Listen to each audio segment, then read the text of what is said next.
kelima, untuk laporan hasil pemeriksaan LHP dengan nilai transaksi agregat 189 triliun lebih yang disampaikan oleh Menko Polhukam di Komisi 3 DPR tanggal 29 Maret 2023 dan dijelaskan pula oleh Menteri Keuangan di Komisi 11 DPR tanggal 27 Maret 2023, pengungkapan dugaan tindak pidana asal atau TPA dan tindak pidana pencucian uang sudah dilakukan langkah hukum terhadap TPA dan telah menghasilkan putusan pengadilan hingga peninjauan kembali.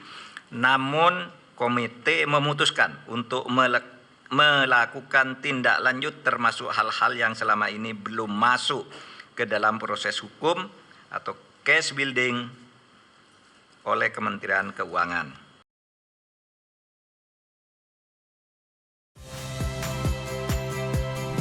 Saya Aldin Fridianto.